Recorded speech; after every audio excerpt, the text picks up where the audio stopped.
After 9 years deployed in Mali, France is organizing a drawdown with troops preparing to leave Timbuktu on Tuesday, the last of 3 bases in the far north of the insurgency-hit nation. It was in Timbuktu that the then French President François Hollande formally declared the start of France's military intervention in February 2013, designed to root out jihadist insurgents. Paris has since deployed around 5,100 troops across the Sahel region, which includes Mali, helping to support local governments and their forces fight an ever-growing Islamist insurgency that has left thousands dead. But after leaving the Kidal and Tessal bases in North Mali, French troops are now packing up in Timbuktu. A few days earlier, French legionnaires and Malian troops had liberated the northern desert city after an 8-month Islamist occupation. Jihadist attacks have grown more frequent since 2013, and the conflict has spilled over into neighboring Burkina Faso and Niger.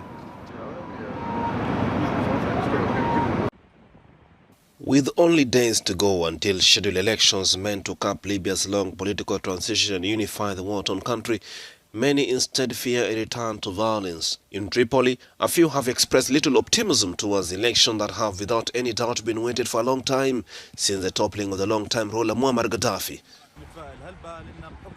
I'm not very optimistic because the outlook is hard, because there are differences among people about the main candidates, from one person to another, from places to places, and not all people will accept this situation. How the elections will go is still unknown, but if they succeed, we want the government to prepare something that helps the peaceful transfer of power and establishes the constitution. It is considered the most important thing because the election should not have been held without a constitution, and I am a biggest opponent of elections without a constitution. Some 1,000 kilometers east of Tripoli, residents of second city Benghazi share the fear of their compatriots in the capital. We are worried and apprehensive about postponing the elections because enough.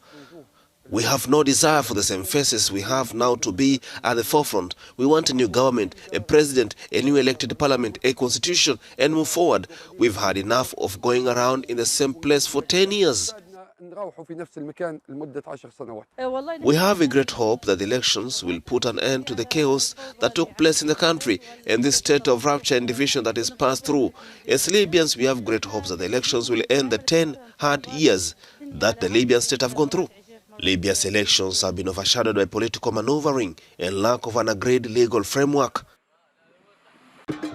Nigeria's traditional ruler in southern Benin City hosted a day of celebrations on Monday in anticipation of the long-awaited return of 2 bronze treasures looted during colonial time. Thousands of Nigeria's so-called Benin bronze, dating back 16th to 18th century metal plaques and sculptures, were looted from the palace of the ancient Benin Kingdom and ended up in museums across the US and Europe. Today marks a watershed in our efforts to retrieve the bronzes, ivories, and other works of art which were removed from this palace in 1897. Nigeria now plans to build a museum in Edo State. My presence in Benin Kingdom today is in fulfillment of the desire and express directive of Muhammadu Buhari, GCFR, President of the Federal Republic of Nigeria, to return the repossessed artifacts to where they originally belong. Apart from Britain, France, Belgium, the Netherlands and Germany have also received requests from African countries to return lost treasures. Experts estimate that 85 to 90% of African culture artifacts were taken from continent.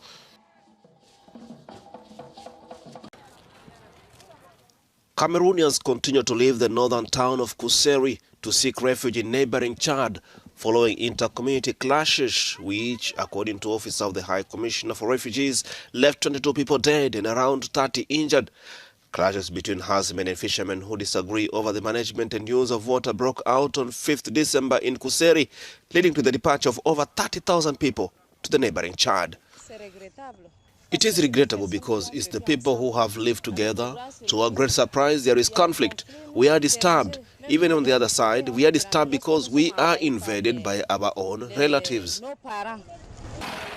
Since last Thursday, soldiers have been deployed in the streets of Kuseri to avoid further clashes, but tension is still high in the streets, especially at the food and livestock market, which was set on fire during the battle between Musgun local community, composed of fishermen, and the Chua Arabs, who have been herdsmen for thousands of years. People are still holed up in their homes, and it's still difficult to find anything to eat, according to these locals. Même de quoi manger, la population n'en a pas. People don't even have enough to eat. We supply them with bread from the other side of the border in Chad. We come to sell them here, and we always go back to the other side for other needs. The area governor of Far North region went on the ground to try to calm tensions before visiting the injured Kuseri hospital. According to medical sources, these people were injured from traditional firearms, arrows, and some even stabbed with knives.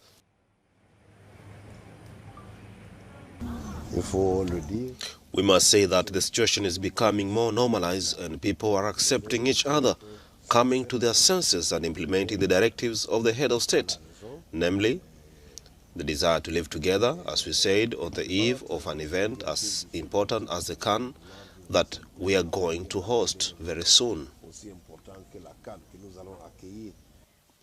Last August, 45 people were killed and several dozens men injured in similar clashes between fishermen and herders in Far North.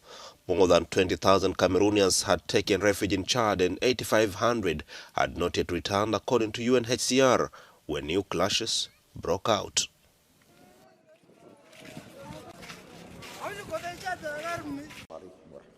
Tunisia's President Kais Saied said Monday that parliament, suspended almost 5 months ago, will remain so until elections, he said, for December 2022, and called a July referendum on constitutional reforms. Said further announced a popular consultation with the Tunisian people and said that other draft constitution and other reforms will be put forward to referendum on July 25. He said, firstly, parliament remains suspended or frozen until date of the organization of new election. July 2022 marks a year since he sacked the government, suspended parliament and seized a string of powers in the only democracy to have emerged from the Arab Spring uprising a decade ago. We will organize a popular consultation on the 1st of January. Preparations have already started for the electronic platforms and for the questions that will be asked, which will be clear and short.